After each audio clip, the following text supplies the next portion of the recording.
Martha, thank you very much for joining us today to hopefully hear a bit about your career and the advice that you'd like to give. Yeah. So if you could give one piece of advice to someone who wants to do your job in either a leadership sense or an investment sense, what would that be?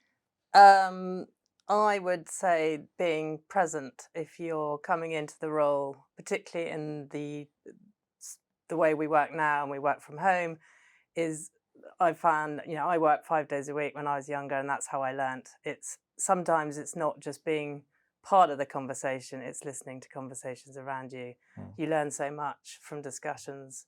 You get used more because you're there. And so my main bit of advice to someone would be come to the office. Yeah. I think we've heard a few times about, I suppose, visibility or volunteering Yeah. for projects or different parts outside of your current skill set. Yeah, Do you think that's important? absolutely. And I think you meet other people in the business, you find out about other ways things work. And it's just a way, we're a big firm now, so it's a good way of just seeing what else is around and what other people are doing. I do the mentoring program, been doing it for years. And it's a great way of meeting people, getting to know people. Generally, I've always had people outside of London, so even more beneficial way of seeing what's going on and seeing how the firm works in different areas.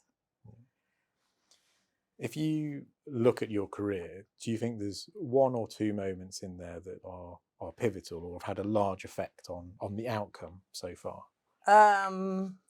Gosh, I would say, well, it sounds a bit naff, but actually moving to Rathbones was a big moment for me. I wasn't where I was previously. I wasn't very happy, wasn't enjoying the way the business was moving and where it was headed. So moved, and it's definitely, suddenly my confidence picked up, life changed, and so I really enjoyed my job.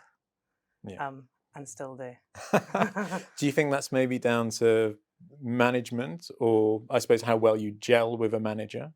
Yeah, and just being allowed to be in charge of your own destiny a bit more rather than being micromanaged. So yes, not having someone looking at every minute detail. It was just, right, you go out there, you get your clients, you look after them, and they oversee what we're up to, but they're not influencing everything that we do and how we do it. But yeah, it was definitely changed one's day-to-day life by moving here. Great, I'm glad to hear it, and thank you very much for your time. Not at all.